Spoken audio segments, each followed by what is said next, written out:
நல்ல தகப்பனே, சர்வ வல்லமை உள்ள எங்கள் ஆண்டவரே, இந்த அருமையான நேரத்திற்காக எமக்கு ஸ்தோத்திரம். கிருபையுள்ள கரத்தில் எங்களை தாழ்த்துகிறோம். தேவனாகிய கர்த்தர் நாங்கள் கூடி வரும்படி பாராட்டி இருக்கிற தயவுக்காக உமக்கு நன்றி.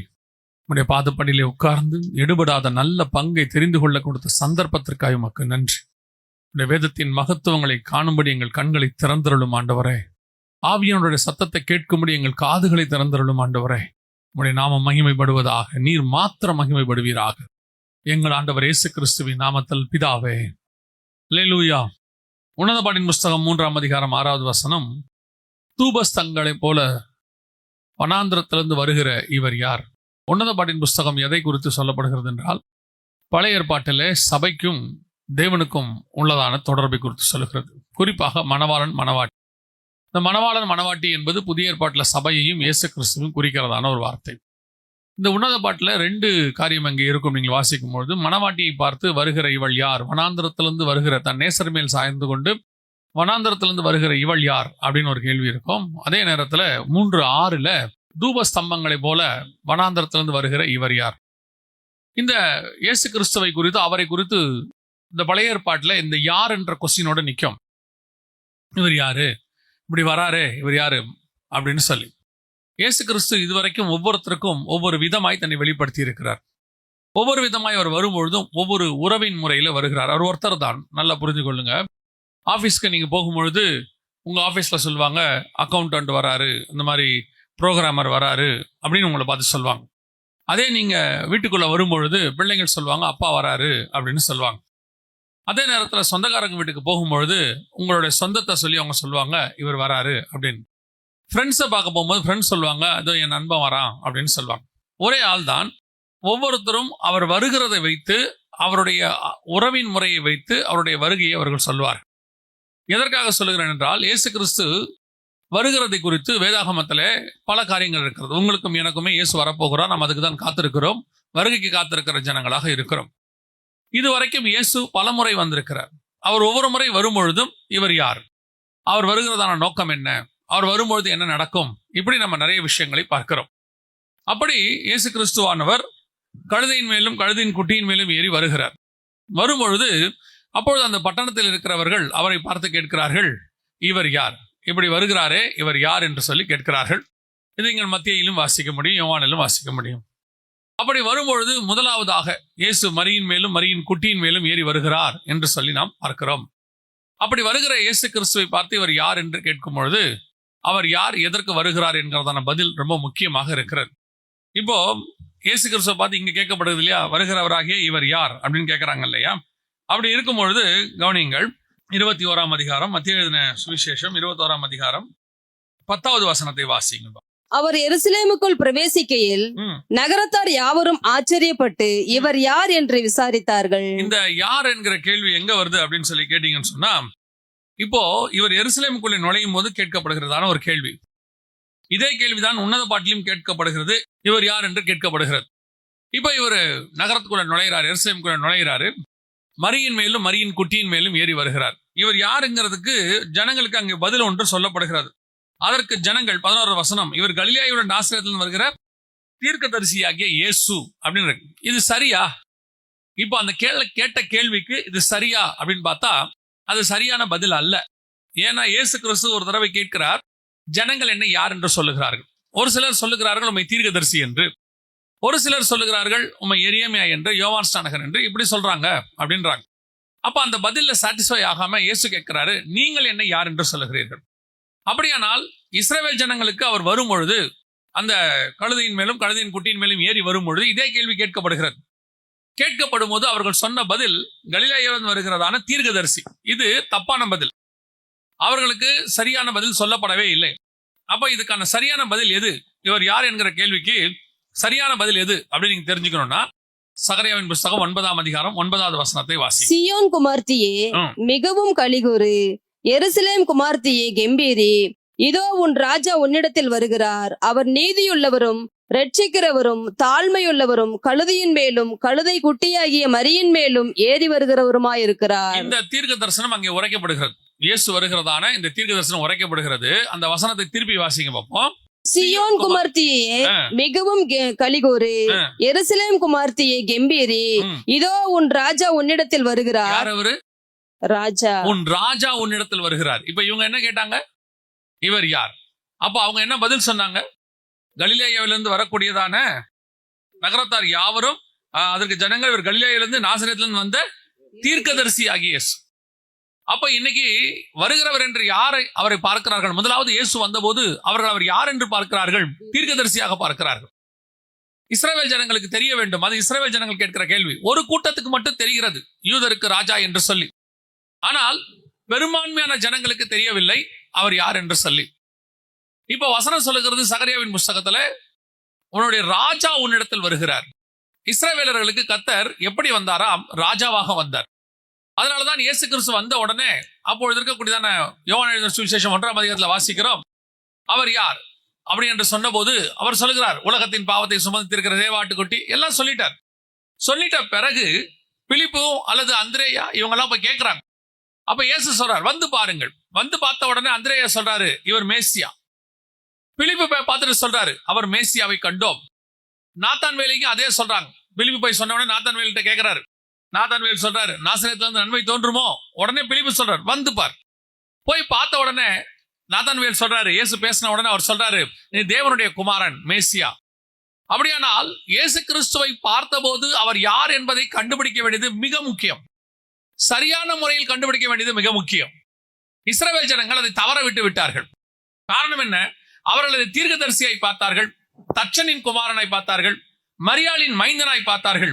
ஆனால் அவர்கள் பார்க்க வேண்டியது அவர்களை மீட்க வந்ததான ராஜா. அவர் அந்த ராஜாவாக அவர்கள் அவரை பார்க்க தவறிவிட்டார்கள். சகரியாவின் புஸ்தகம் 9ஆம் அதிகாரத்துல 11வது வசனத்தை வாசி. உனக்கு நான் செய்வது என்னவென்றால், இயேசு ஏன் கழுதையின் மேலும் கழுதையின் குட்டியின் மேலும் ஏறி வந்தார் தெரியுமா? இங்க மத்தியில அவர் குழந்தையின் மேலும் கழுதையின் குட்டியின் மேலும் ஏறி வராரு மட்டும்தான் இருக்கு. ஆனா ஏன் வந்தாரு அப்படிங்கிறதுக்கான பதில் சகரியாவுல தான் இருக்குது. உனக்கு நான் செய்வது என்னவென்றால், தண்ணீர் இல்லாத குழியிலே அடைபட்டிருக்கிற தண்ணீர் இல்லாத குழியிலே அடைபட்டிருக்கிற உன்னுடையவர்களை நான் உன் உடன்படிக்கையின் இரத்தத்தினாலே விடுதலை பண்ணுவேன். இப்ப இயேசு கிறிஸ்து எதுக்கு எருசலேமுக்குள்ள நுழையிறாரு? இன்னும் சொல்ல போனா ஏன் யூதர்களுக்குள்ளே வராரு, இஸ்ரவேலுக்குள்ளே வரார் அப்படின்னு பாத்தீங்கன்னு சொன்னா, கழுதையின் மேலும் கழுதையின் குட்டியின் மேலும் ஏறி வராரு. ஏன் வராரு அப்படின்னு பாத்தீங்கன்னா, தண்ணீர் இல்லாத குழியிலே அடைக்கப்பட்டிருக்கிற உன்னுடையவர்களை. தண்ணீர் இல்லாத குழியில் அடைக்கப்பட்டிருக்கிறதுனா என்ன அர்த்தம்? உங்களுக்கு புதிய ஏற்பாட்டுல ஒரு சம்பவம் ஞாபகத்து இருக்கும் நான் நினைக்கிறேன். ஆபிரகாமுடைய மடியில கொண்டு போய் லாசருவை விடுகிறார்கள். அப்போ அவர் மேல் பாதாளத்தில் இருக்கிறார். தாழ்ந்த பாதாளம் ஒன்று இருக்கிறது. அங்க ஐஸ்வர்யவான் இருக்கிறார். இடையில பாத்தீங்கன்னு சொன்னா ஒரு பெரிய பிளவு இருக்கிறது. அந்த இடத்துல இருந்து அந்த மேல் பாதாளம் தாழ்ந்த பாதாளம் ரெண்டும் யாருடைய கண்ட்ரோல்ல இருக்குன்னு பாத்தீங்கன்னா பிசாசின் கண்ட்ரோல்ல இருக்கு. அதனாலதான் அவர் மரணத்தின் மூலமாக மரணத்தின் அதிபதியை ஜெயித்து பாதாளத்தின் திறவுகோலை உடையவர் சொல்லுகிறதாவது அப்படின்னு இருக்கு. அது வரைக்கும் அது அவங்க கண்ட்ரோல்ல தான் இருக்கு. அதான் அவர் அடைக்கப்படும் மரண இருளின் பள்ளத்தாக்கிலே நான் இறங்கினாலும் அப்படின்லாம் இருக்கு இல்லையா? அதான் அது. புதிய ஏற்பாடு பழைய ஏற்பாட்டுல பரிசுத்தவான்கள் மரித்த உடனே கர்த்தர் நியமிச்சதான மேல் பாதாளங்கிற இடத்துக்கு தான் அவங்க போனார்கள். இயேசு கிறிஸ்துவின் மரணம் அந்த சகரியா 9ஆம் அதிகாரம் அவர் வராரு இல்லையா? அவர் வந்த பிறகுதான் என்ன நடக்குது அப்படின்னு கேட்டீங்கன்னு சொன்னா, அந்த தண்ணீர் இல்லாத குழி அப்படின்னா என்ன அர்த்தம்? அந்த ஐஸ்வர்யவான் தண்ணி கேட்கிறார். லாசருடைய சுண்டு வரல வச்சு எனக்கு ஒரு தண்ணி கொடுங்கன்னு கேட்கிறார். அதான் தண்ணீர் இல்லாத குழியிலே அடைக்கப்பட்டிருக்கிற உன்னுடையவர்களை, மேல் பாதாளத்தில் இருக்கிற பழைய ஏற்பாட்டு பரிசுத்தவான்களை மீட்கும்படி இயேசு வருகிறார். அந்த வசனம் திருப்பி 11 சொல்லுது, தண்ணீர் இல்லாத குழியில அடைக்கப்பட்டிருக்கிற உன்னுடையவர்களை. அடுத்து, நான் உன் உடன்படிக்கையின் இரத்தத்தினாலே விடுதலை பண்ணுவேன். அந்த வசனம் நல்ல கவனிங்க. நான் உன் உடன்படிக்கையின் ரத்தத்தினாலே, என் உடன்படிக்கையின் ரத்தம் அல்ல. அப்படின்னா என்ன அர்த்தம்? இயேசு கிறிஸ்துவின் ரத்தத்தாலே அவர்கள் மீட்கப்படவில்லை. உன் உடன்படிக்கையின் ரத்தம், அதோட அர்த்தம் என்ன? அவர்கள் நியாயப்பிரமாணத்தின்படி வந்த விருத்த சேதத்தின்படி உடன்படிக்கை பண்ணினவர்கள். நமக்கு இயேசு கிறிஸ்துவின் ரத்தம், அவர் அந்தபடியே பாத்திரத்தை எடுத்து கொடுத்து, இது என் ரத்தத்தினால புதிய உடன்படிக்கை, அவர் ரத்தம். ஆனா விருத்த சேதங்கிறது யார் பண்றானோ அது அவன் ரத்தம். அந்த நியாயப்பிரமாணத்தின்படி கரெக்டா இருக்கிறவனை, பழைய ஏற்பாட்டு பரிசுத்தவான்களை மீட்கும்படி உன் உடன்படிக்கையின் ரத்தத்தினாலே தண்ணீர் இல்லாத குழியிலே அடைக்கப்பட்டிருக்கிற உன்னுடையவர்களை உன் உடன்படிக்கையின் ரத்தத்தினாலே விடுதலை பண்ண. அப்ப இயேசு கிறிஸ்து முதலாவது எதுக்கு வந்தார்? அடைக்கப்பட்டிருக்கிறவர்களை விடுதலையாக்கும்படி ராஜாவாக அவர் வந்தார். இந்த அறிவோ அல்லது இந்த வெளிப்பாடோ இஸ்ரவேலர்களுக்கு இருந்திருக்க வேண்டும். அவர்கள் அவரை தீர்க்கதரிசி, தச்சனின் குமாரன், மரியாளின் மைந்தன் இப்படிதான் பார்த்தாங்களே ஒழிய அவர்களால என்னை மீட்க வந்திருக்கிறதான ராஜா என்று சொல்லி அவர்களை பார்க்க முடியவில்லை. இதுதான் ஒருத்தரை பார்க்கறதுல தப்பா பார்த்துட்டா இருக்கக்கூடியதான விளைவு. இப்போ யோவான் ஸ்நானகன் இயேசு கிறிஸ்துவை குறித்து சாட்சி கொடுக்கிறார். யோவான் 1ஆம் அதிகாரத்துல வாசிக்கிறோம். அவர் சாட்சி கொடுக்கிறவர்னு இருக்கே, அவர் சாட்சி கொடுக்கிறார். அவர் எப்படி சாட்சி கொடுக்கிறார் தெரியுமா? எனக்கு முன்னாடியே சொல்லிட்டாங்க, பரிசுத்த ஆவியில யாரை நீ ஞானஸ்நானம் கொடுக்கும்போது பரிசுத்த ஆவியானவர் புறா வடிவில யார் மேல இறங்குறாரோ அவர்தான் அப்படின்னு சொல்றார். இப்போ முதல் நாள் வேலை நடக்குது. இயேசு கிறிஸ்து வராரு, வந்துட்டாரு, ஞானஸ்நானம் கொடுத்தாச்சு, புறா வடிவில இறங்கிட்டாரு. இப்ப அவருக்கு சாட்சி நான் கொடுக்கிறேன்னு இவரும் சொல்லிட்டாரு பரிசேயர்கள்ட்ட. மறுநாளிலே அடுத்த நாள் இயேசு கிறிஸ்து அந்த வழியாய் போகும் பொழுது அவரை பார்த்து யோவான் ஸ்நானகன் சொல்றாரு, இதோ உலகத்தின் பாவத்தை சுமந்து தீர்க்கிற தேவாட்டுக்குட்டி. இது ஒரு வெளிப்பாடு. பரிசுத்தாவில அபிஷேகம், பரிசுத்தாவில ஞானஸ்நானம் கொடுக்கிறவர்ன்றது ஒரு வெளிப்பாடு. அடுத்த வெளிப்பாடு மறுநாளிலே அடுத்த நாள் அந்த பக்கமா போகும்போது இதோ உலகத்தின் பாவத்தை சுமந்து தீர்க்கிற தேவாட்டுக்குட்டி. என்ன வெளிப்பாடு பாருங்க. ஆனால் அதே யோவான் மத்தேயு சுவிசேஷம் 11ஆம் அதிகாரத்துல தன் சீஷர்களை விட்டு கேட்டு அனுப்புறாரு, வருகிறவர் நீர்தானா, இன்னொருவர் வர காத்திருக்க வேண்டுமா? இப்ப இவருக்கு என்ன, எல்லாமே கரெக்ட், வெளிப்பாடு இருக்கு, சத்தியம் தெரியுது, இவர்தான் அந்த மேசியா, இவர்தான் பரிசுத்தாவில விடுதலை கொடுக்கிறவர், அபிஷேகிக்கிறவர், எல்லாம் தெரிஞ்சிருச்சு. ஆனா இப்ப யோவானுக்கு ஒரு சின்ன டவுட். என்ன டவுட்? இவரை பிடிச்சி சிறைச்சாலையில வச்சுட்டாங்க. சிறைச்சாலையிலிருந்து இவரை விடுதலை ஆக்கல. ஏன்னா மரியின் மேல ஏறி வருகிற ராஜா உன்னை விடுதலை ஆக்குவார்னு இருக்கு. ஆனா அவர் எந்த விடுதலை இருக்கு? தண்ணீர் இல்லாத குழியில அடைக்கப்பட்டிருக்கிறவரை விடுதலை ஆக்குறவர். யோவான் நினைச்சுக்கிட்டாரு நம்மளை விடுதலை ஆக்குறவர். நமக்கு ஒரு அற்புதம் நடக்கலையே, நமக்கு இந்த காரியம் நடக்கலையே. அப்ப இவர் ஜெயில இருந்து கேட்டு அனுப்புறாரு, சீஷர்கள்ட்ட அனுப்புறாரு. உடனே இயேசு அடுத்த வார்த்தை சொல்றாரு, நீங்கள் காண்கிறவர்களையும் கேட்கிறவர்களையும் போய் சொல்லுங்கன்னு சொல்லிட்டு அடுத்து சொல்றாரு, என் நிமித்தம் இடர் அடைய இருக்கிறவன் பாக்கியவான். காரணம், யோவான் இடர் அடைகிறான், அவனுக்கு தெரியுது, வெளிப்பாடு இருக்குது. ஆனால் அவனுடைய சூழ்நிலை சில நேரத்துல வரும்போது அவனுக்கு ஒரு சந்தேகம் வருது, இவர் தானா? இதே மாதிரிதான் உங்களுக்கும் எனக்கும் பல நேரங்களிலே நமக்கு கர்த்தர் நிறைய சத்தியத்தை வெளிப்படுத்துறாரு, நல்ல விசுவாச வார்த்தை பேசுறோம். ஏன் ஒரு சில நேரத்தில் அற்புத அடையாளம் நடக்குது, கர்த்தர் நமக்கு வாக்குத்தத்தம் கொடுக்கிறாரு, நிறைய காரியங்களை செஞ்சிருக்கிறாரு. ஆனால் ஒரு சில சூழ்நிலை வரும்போது முறுமுறுப்பு. எது உண்மைதானா? ஆண்டவர் இருக்கிறாரா? ஆண்டவர் இருந்தா இப்படிலாம் நடக்குமா? ஏன் ஆண்டவர் அமைதியா இருக்கிற ஒரு முறுமுறுப்பு. யோசித்து பாருங்க, கர்த்தருக்கு பிரியமில்லாத ஒரு மிக முக்கியமான விஷயம் முறுமுறுப்பு பைபிள்ல இருக்கு. இஸ்ரவேல் ஜனங்களுக்கு 10 வாதை எகிப்துக்கு வருது, அவங்களுக்கு வரல. பலத்த கையினாலும் ஓங்கிய புயத்தினாலும் விடுதலை ஆக்குகிறார். விடுதலை ஆக்கி கொண்டு அந்த செங்கடலை நிறுத்துறாரு. செங்கடல் பிளக்குது. எவ்வளவு பெரிய விஷயம் பாருங்க, செங்கடல் பிளக்குது.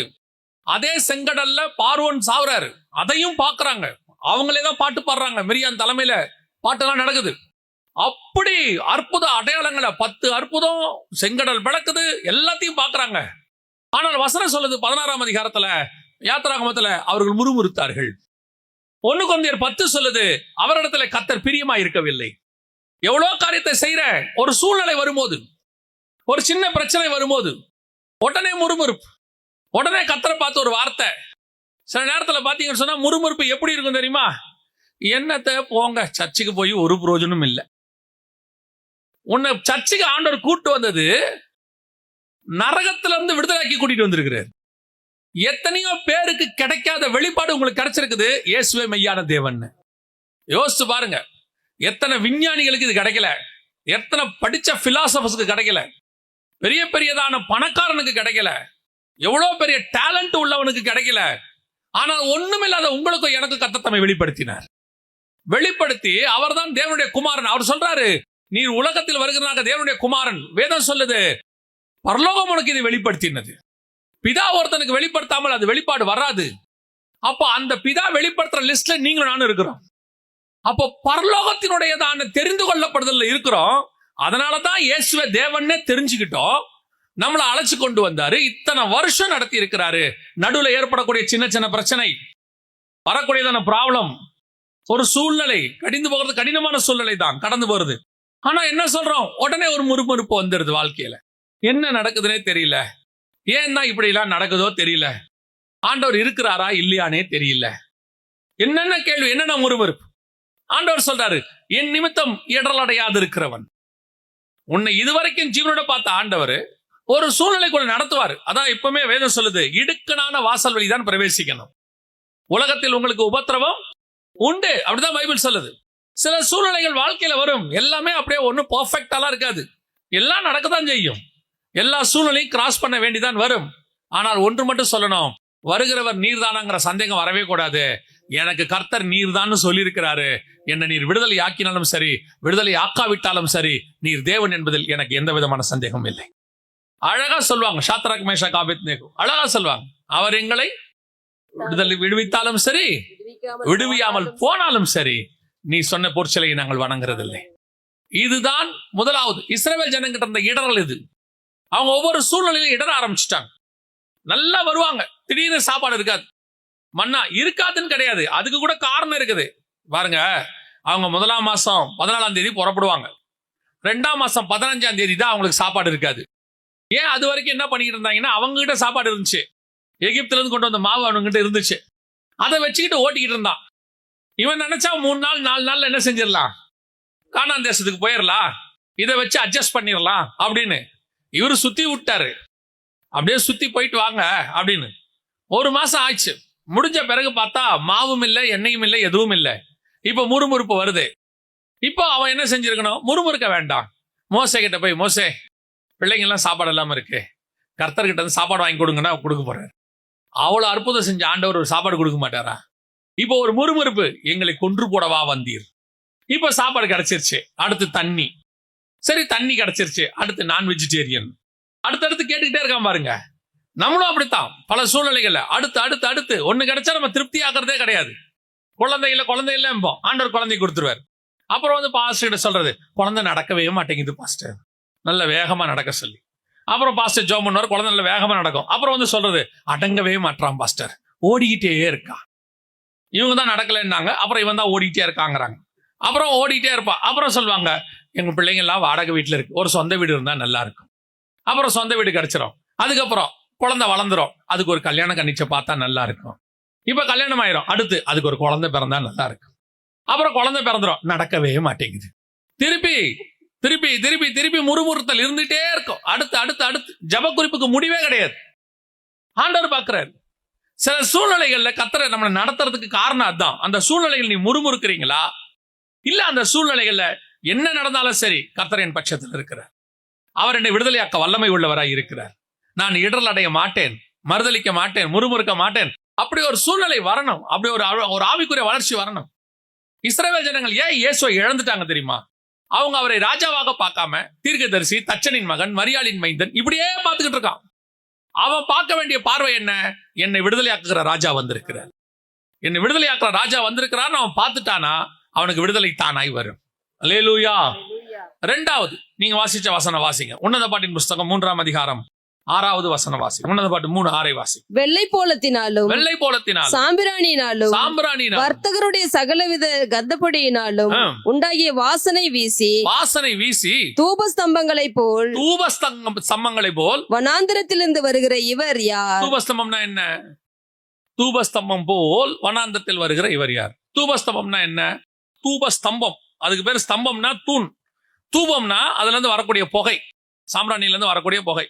வெள்ளை போலத்தினாலும் அந்த கந்தர்வத்தினாலும் அந்த சாம்பிராணியினாலும் வரக்கூடிய புகை பில்லர் மாதிரி நிக்குதாம், தூண் மாதிரி நிக்குது. சும்மா அப்படி தூண் மாதிரி ஒருத்தர் வராரு. இவர் யார்? இது யாருக்கு வராரு? அதான் ரொம்ப இம்பார்ட்டன்ட். முதல்ல அவர் கழுதையின் மேலும் கழுதையின் குட்டியின் மேல ஏறி வரும்போது இவர் யாருன்னு கேட்டாங்கல்ல, அது யாருக்கு வந்தாரு? இஸ்ரவேல் ஜனங்களுக்கு வந்தாரு ராஜாவாக. இப்ப இவர் யாருக்காக வராரு?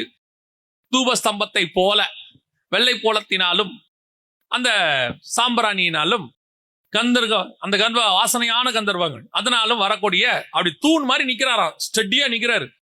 பார்த்தா புகை அந்த வாசனையோட இருக்கு. இது யாருக்கான வெளிப்பாடு அப்படின்னு கேட்டீங்கன்னு சொன்னா, அங்கே மணவாட்டிக்கான வெளிப்பாடு. அதுக்கு முன்னாடி கேட்கறாங்க 3ஆம் அதிகாரத்துல 2ஆம் அதிகாரத்துல உன் நேசர் வருகிறார். இது சபைக்கான வெளிப்பாடு.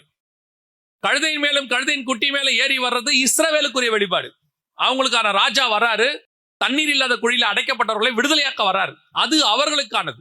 ஆனா நாம வருஷா வருஷம் கழுதையின் மேலும் கழுதையின் குட்டியின் மேலும் அவர் வந்ததை பவனின்னு சொல்லி அந்த இஸ்ரவேலர்களுக்கு வந்ததை நாம கொண்டாடிட்டு இருக்கிறோம். ஆனா இப்ப பிரச்சனை என்ன? அவன் எப்படி அப்படி வந்த இயேசுவ ராஜாவா பார்க்க வேண்டியதை பார்க்காம விட்டுட்டானோ, இப்ப நாம மணவாளனை வர வேண்டிய வருகிறார், அவரை பார்க்காம விட்டுடுறோம். இப்ப மணவாளன் எப்படி வராரு? தூப ஸ்தம்பத்தை போல. ரெண்டு வகையான காரியம் அங்க இருக்கு. ஒன்று வெள்ளை போலம், இன்னொன்று சாம்பிராணி. இந்த ரெண்டும் எதை குறிக்கிறது? தூப ஸ்தம்பம், சாம்பிராணி, தூப வர்க்கம் அப்படின்னா என்ன அர்த்தம்? இந்த ரெண்டும் எதுக்கான அடையாளம்னு கேட்டா, வெள்ளை போலம் என்பது அபிஷேகம், ஆரோனின் சிரசின் மேல் ஊற்றப்பட்டதான தைலம் அப்படின்னு சொல்றாங்கல்ல. ஆரோனுக்கு எப்படி தைலம் செய்வாங்கன்னு கேட்டீங்கன்னா, யாத்திராகமத்துல இருக்கு 250 சேக்கல் அந்த வெள்ளை போலத்தினாலும் அப்படின்னு இருக்கும்.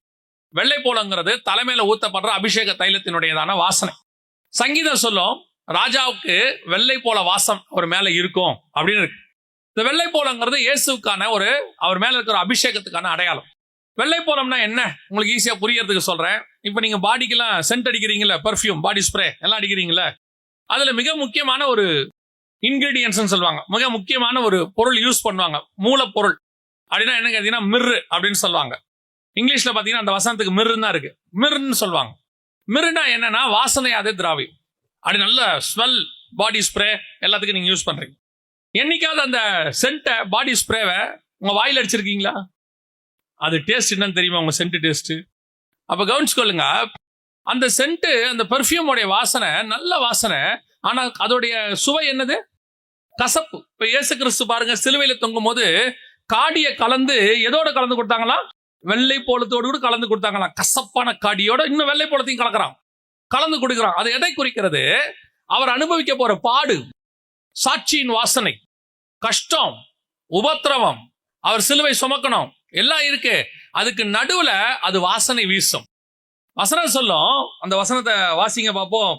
எபிரேயர் 1ஆம் அதிகாரம் 9வது வசனம் வாசிங்க. எபிரேயர் 1:9 வாசிங்க. நீர் நீதியை விரும்பி அக்கிரமத்தை வெறுக்கிறீர், ஆதலால் தேவனே உம்முடைய தேவன் உமது தோழரை பார்க்கிலும் உம்மை ஆனந்த தைலத்தினால் அபிஷேகம் பண்ணினார்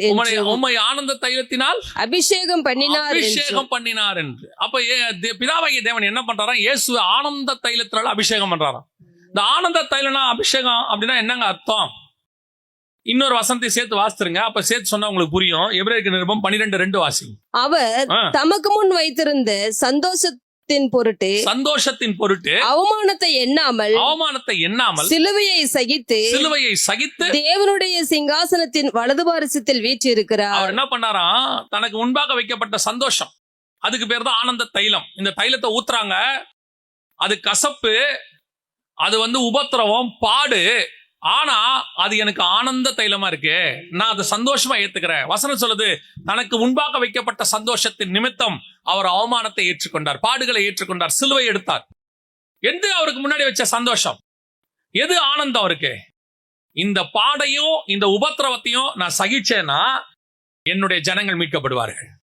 நான் ஒரு கூட்டத்தை எனக்கென்று ஆதாயம் பண்ணுவேன். புறஜாதியார் சபையாக மனவாட்டியாக மாறுவார்கள். அதுக்குதான் அவர் வனாந்தரத்துல எப்படி வராராம்? வெள்ளை போலத்தினாலும் தூப வர்க்கத்தினாலும். தூப வர்க்கம்னா என்ன?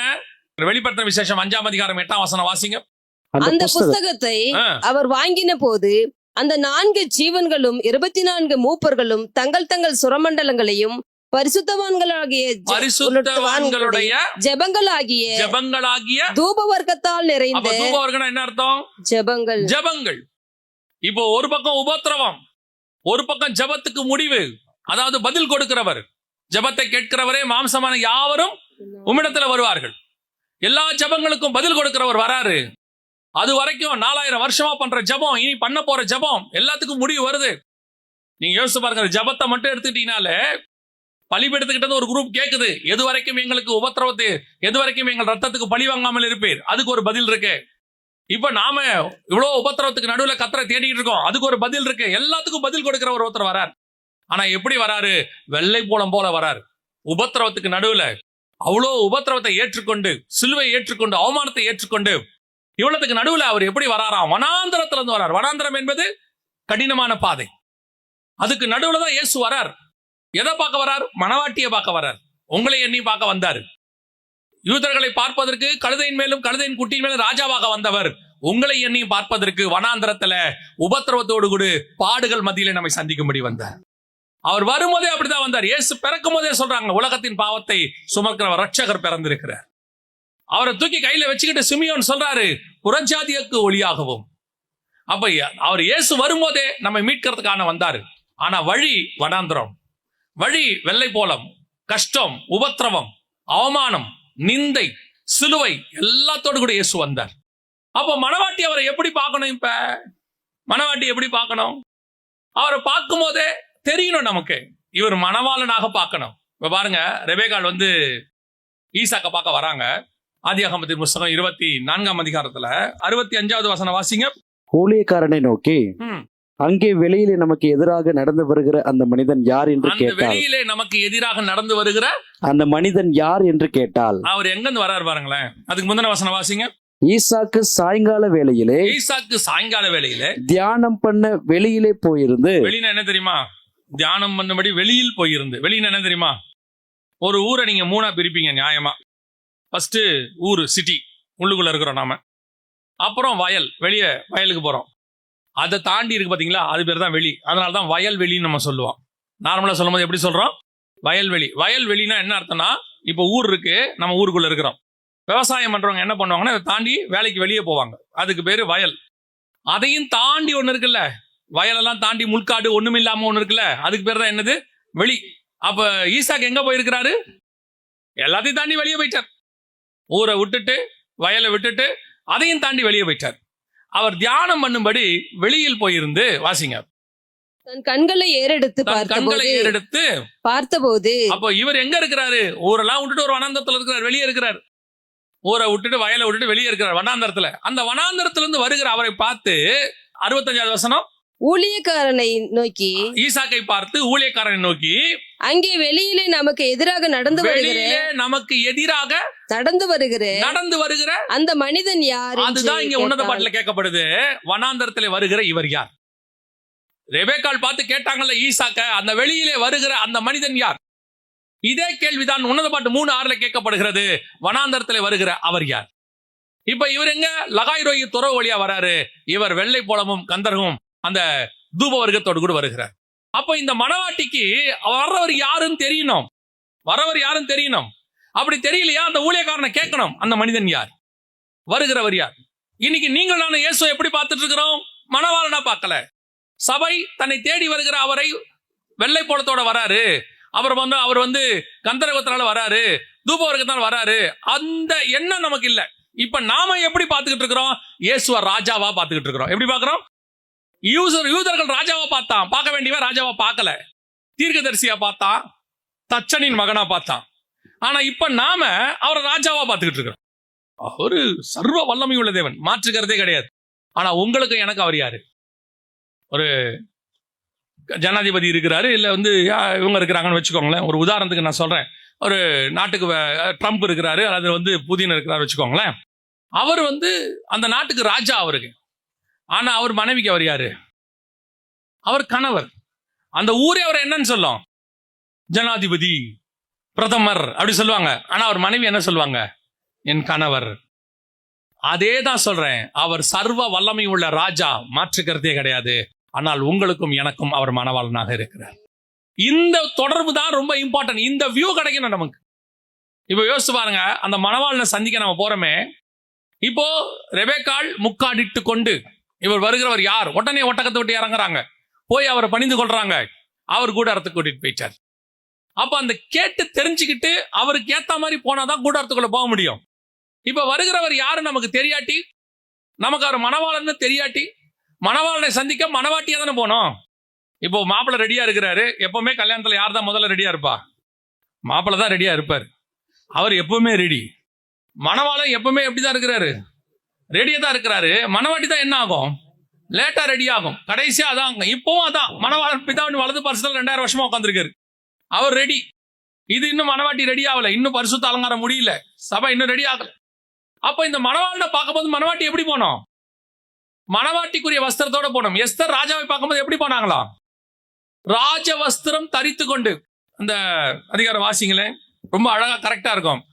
எஸ்தரின் புஸ்தகம் 5:1. 3ஆம் நாளிலே 3ஆம் நாளிலே எஸ்தர் ராஜவஸ்திர தரித்து கொண்டு ராஜவஸ்திரம் தரித்து கொண்டு ராஜ அரண்மனையில் உட்புறத்தில் ராஜா கொலுவிருக்கும் ஸ்தானத்துக்கு எதிராக வந்து நின்றால் ராஜா அரண்மனை வாசலுக்கு எதிராக கொலு மண்டபத்தில் ராஜாசனத்துல வீற்றிருந்தான். நல்லா கவனிங்க. எஸ்தர் அதுக்கு முன்னாடியே நீங்க பாத்தீங்கன்னு சொன்னா 2ஆம் அதிகாரத்துல 17வது வசனத்துல, ஆகையால் அவன் ராஜகிரீடத்தை அவள் சிரசின் மேல் வைத்து அவளை வஸ்தியின் ஸ்தானத்திலே பட்டஸ்து ஸ்திரீ ஆக்கினான். எஸ்தர் நிமித்த பெரிய விருந்து செய்து பயங்கர அன்பாயிட்டார் ராஜா எஸ்தர் மேல.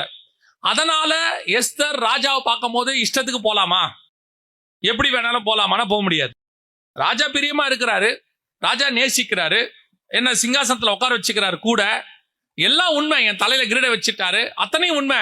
ஆனால் வசனம் சொல்லுது ராஜாவை பார்க்கும்போது எஸ்தர் எப்படி போனாங்களா, ராஜவஸ்திரம் தரித்து. அதே மாதிரிதான் சொல்றேன், மணவாட்டி மணவாளனை பார்க்கும்போது எப்படி போனோம், மணவாட்டிக்குரிய வஸ்திரம், திருமண வஸ்திரம், கல்யாண வஸ்திரம் தரித்தவளாய் போகணும். அதுக்கு முதல்ல நமக்கு அவரை மணவாளங்கிற எண்ணம் வரணும். அதுதான் இங்க ரொம்ப இம்பார்ட்டன்ட். நாம அவரை வேற விதமா பார்த்துக்கிட்டு இருக்கோம், ராஜா மாதிரி பார்க்கிறோம், தேவனா பார்க்கிறோம், எல்லாம் உண்மை. ஆனால் நமக்கு அவர் வனாந்தரத்திலிருந்து வருகிற மணவாளன், மணவாளி அழைத்து கொண்டு போக போற மணவாளன். அப்ப அவர் மேல என்ன இருக்குது, வெள்ளை போல வாசம் இருக்கு. அவர் மேல என்ன இருக்குது, அந்த கந்தர்வ பொடி வாசனை இருக்கு, தூப வர்க்கம் இருக்கு. இங்க பாருங்க, எஸ்தருக்கும் அதே காரியம் இருக்கும், மணவாட்டிக்கும். இங்க இருக்கு பாருங்க, 2ஆம் அதிகாரத்துல 12வது வசனம் சொல்லுது, ஒவ்வொரு பெண்ணும் 6 மாதம் வெள்ளை போல தைலத்தினாலும் 6 மாதம் சுகந்த வர்க்கங்களினாலும் ஸ்திரீகளுக்குடைய மத்த சுத்திகரிப்பினாலும் ஜோடிக்கப்படுற நாட்கள் நிறைவேறி. இங்கேயும் பாருங்க, வெள்ளை போலம், சுகந்த வர்க்கம். ராஜா மேல என்ன வஸ்திரம் இருக்கோ, வாசனை இருக்கோ, அதே தான் என் மேலேயும் இருக்கும். ராஜா எப்படி அலங்காரம் பண்றாரோ அதே மாதிரி நானும் பண்ணுவேன். மணவாளன் எப்படி இருக்கிறாரோ அப்படிதான் மணவாட்டி இருக்கணும். அப்போ அவர் ஸ்தூப ஸ்தம்பத்தை போல வருகிறார் அப்படின்னா, வனாந்தரத்தில் அவர் வராருன்னா அவர் மேல சாய்ந்து கொண்டு வருகிற நானும் அப்படித்தான் இருக்க வேண்டும். யூதர்கள் அவரை ராஜாவாக பார்க்க வேண்டியவர்கள், பார்க்கவில்லை. ஆனால் நீங்கள் நானும் அதை மிஸ் பண்ணக்கூடாது. நாம் எப்படி பார்க்க வேண்டியிருக்குது, மணவாளனை பார்க்க வேண்டியிருக்கு. இன்னைக்கு பாக்குறோமா, சபை மணவாளனா பாக்குதா? இன்னைக்கு அவருக்கான ஆயத்தம் இருக்குதா? அவர் மேல வெள்ளை போல இருக்கு, நம்ம மேல வெள்ளை போல இருக்குதா? இன்னைக்கு வெள்ளை போலத்தை நம்ம யாருக்கும் பிடிக்காது. நல்ல வாசனை தான், ஆனா கசப்பு எப்படி, அது நல்லா இல்ல. இன்னைக்கு ஆண்டவர் சொல்றாரு, நான் எப்படி சிலுவை எடுத்துக்கொண்டு போனனோ அதே மாதிரி நீ என்னை பின்பற்றி வா. நான் எப்படி இருக்கிறான வாசல் வழியா பண்ணணும் அதே மாதிரி நீயும் வா. நான் எப்படி மரித்து உயிரோடு கூட எழுந்தனோ அதே மாதிரி நீ என்னோட கூட மரித்து உயிரோடு. அப்படிதான் பைபிள் சொல்லுது. பைபிள் சொல்ற வசனம் அப்படிதான் இருக்கு. ஆனா இன்னைக்கு கடைசி காலத்துல உங்களுக்கு வேற மாதிரி சொல்றாங்க, நீங்க ராஜாவின் பிள்ளைகள், நீங்க ராஜா கிட்ட எப்படி இருக்கணுமோ அப்படி இருக்கணும். அது எங்க இருக்கு பைபிள்னு எனக்கும் தெரியல. இப்ப நாம ராஜாக்கள் அல்ல, ராஜாக்கள் அபிஷேகம், ராஜாக்கள் ஆசிரியம், ஆனா ராஜாக்களும் ஆசாரியருமா. ஆனா இப்போ அவரோடு கூட பாடு சகித்தோமானால் அவரோடு கூட ஆளுகையும் செய்வோம். இது பாடு சகிக்கிற காலம். உலகத்தை தாண்டதே பாடு. பாவத்துக்கு நடுவுல நீங்க பரிசுத்தமா வாழ்றது எவ்வளவு கஷ்டம். இந்த உலகத்துக்குள்ள இருக்கக்கூடியதான பாவத்தின் இருளுக்குள்ள நீங்க மட்டும் வெளிச்சமா இருக்கணும், எவ்வளவு கஷ்டம். இருக்க முடியுதா? இதைத்தான் உலகத்தின் பாடுன்னு பைபிள் சொல்லுது. ஆனால் இன்னைக்கு நாம் அதை விரும்புகிறது இல்லை. நாம் அந்த ராஜ வஸ்திரம் தரிச்சுக்கிட்டு அந்த கழுதையின் மேலும் கழுதையின் குட்டி மேல வந்த மாதிரி நம்மளும் போனோம், ஜாலியா இருக்கணும். ஆண்டவர் சொல்றாரு, இன்னும் கொஞ்ச காலம் நீங்கள் கஷ்டப்பாடு சகிப்பதினால் இன்னல் துன்பம் இன்பமாய் மாறும், இயேசுவை நாம் காணும் போது. அல்லேலூயா. அப்போ மணவாளனை எப்படி பார்க்க வேண்டி இருக்குது, நம்ம மணவாட்டி பார்க்கிற மாதிரி பார்க்கணும். சபை மணவாட்டி, வரப்போகிறது மணவாளன். அதனால்தான் ரெபேக்காள் கேட்டாங்க, அந்த மனிதன் யார்? அதுதான் உன்னத பாட்டு கேட்குது, வனாந்தரத்தில் வருகிற அவர் யார்? அதற்கு பதில் நம்மகிட்ட தான் இருக்கு, அவர் என் நேசர், என்னை சந்திக்கும்படி வருகிறார். அல்லேலூயா. இன்னும் ஒன்று இருக்கிறது, வாசிங்க. மத்தேயு எழுதின சுவிசேஷம் 24ஆம் அதிகாரம் 30வது வசனம் வாசி. அப்பொழுது மனுஷகுமாரனுடைய அடையாளம் வானத்தில் காணப்படும். மனுஷகுமாரனுடைய அடையாளம் வானத்தில் காணப்படும். அப்பொழுது மனுஷகுமாரன் வல்லமையோடும் மிகுந்த மகிமையோடும் வானத்தின் மேகங்கள் மேல் வருகிறதை, வானத்தின் மேகங்கள் மேல் வருகிறதை பூமியில் உள்ள சகல கோத்திரத்தாரும் கண்டு புலம்புவார்கள். நல்லா கவனிங்க. முதல்ல அவர் கழுதையின் மேலும் கழுதையின் குட்டியின் வறுமையிலும் வந்தது இஸ்ரவேல் ஜனங்கள் பார்ப்பதற்கு. வனாந்திரத்துல தூபஸ்தம்பத்தை போல வருகிறது நாம பார்க்கிறதுக்கு, சபை பார்க்கிறதுக்கு. இப்போ பூமியில் உள்ள எல்லாரும் பார்க்கறதுக்கு இயேசு வராரு. எப்படி வராரா? மேகங்களின் மேல் வருகிறார். திருப்பி அந்த வசனத்தை இன்னொரு தடவை வாசிங்க பார்ப்போம். அப்பொழுது மனுஷகுமாரனுடைய அடையாளம் வானத்தில் காணப்படும். அப்பொழுது மனுஷகுமாரன் வல்லமையோடும் மிகுந்த மகிமையோடும் வானத்தின் மேகங்கள் மேல் வருகிறதை. இந்த மேகத்தின் மேல் வருகிறதுனா என்ன அர்த்தம்? இயேசு கிறிஸ்து மேகத்தின் மேல் வருகிறதை பூமியில் உள்ள சகல ஜனங்களும் பார்ப்பார்கள். நல்லா கவனிங்க, பூமியில் உள்ள ஜனங்கள், மேகம், அதில் இயேசு. இது மூணையும் கனெக்ட் பண்ணா எங்க இருக்குது? வாசிங்க, ஆதியாகமத்தின் புஸ்தகம் 9ஆம் அதிகாரம் 13வது வசனம் வாசிங்க. நான் என் வில்லை மேகத்தில் வைத்தேன், அது எனக்கும் பூமிக்கும் உண்டான உடன்படிக்கைக்கு அடையாளமாயிருக்கும். நான் பூமிக்கு மேலாய் மேகத்தை வருவிக்கும் போது அந்த வில் மேகத்தில் தோன்றும். அப்பொழுது எல்லா மாம்ச ஜீவன்களையும் அழிக்க இனி ஜலமானது பிரளயமாய் பெருகாதபடிக்கு எனக்கும் உங்களுக்கும் மாம்சமான ஜீவ ஜந்துகளுக்கும் உண்டான என் உடன்படிக்கையை நினைவு கூறுவேன். இப்ப மேகத்து மேல என்ன இருக்குது? மேகத்தில் கர்த்தர் என்ன வைத்தார்? வில்லை வைத்தார். வில் எதுக்கு அடையாளம்? உடன்படிக்கைக்கு அடையாளம். இப்ப மேகத்துல யார் வர்றது? இயேசு கிறிஸ்து. அவர் எதுக்கான அடையாளம்? உடன்படிக்கைக்கான அடையாளம். இப்ப இயேசு கிறிஸ்து வரும்போது இந்த வில்லை எப்படி மேகத்துல வரும்போது அவர் பார்க்கும்போது பிதா சொல்லுவாராம், நான் இனி பூமி எதுல அழிக்க மாட்டேன், ஜலத்தினால அழிக்க மாட்டேன், அது உடன்படிக்கை பண்ணியிருக்கிறேன் அப்படின்னு. இப்ப இயேசு கிறிஸ்து கடைசியா எதுக்கு வர்றாரு தெரியுமா? உலகத்தை அழிக்கும்படி வரப்போகிறார். மேகத்தின் மேல் வருகிறார். பகிரங்க வருகையை பத்தி பேசுது. இப்ப இயேசு வரும்போது பூமியில் இருக்கிற சகல ஜனங்களுக்கும் அவர்களை பார்ப்பார்கள். அந்த வசனம் சொல்லுது, 30 சொல்லுது, மத்திய 24:30, பூமியில் உள்ள சகல கோத்திரத்தாரும் கண்டு புலம்புவார்கள். ஏன் தெரியுமா?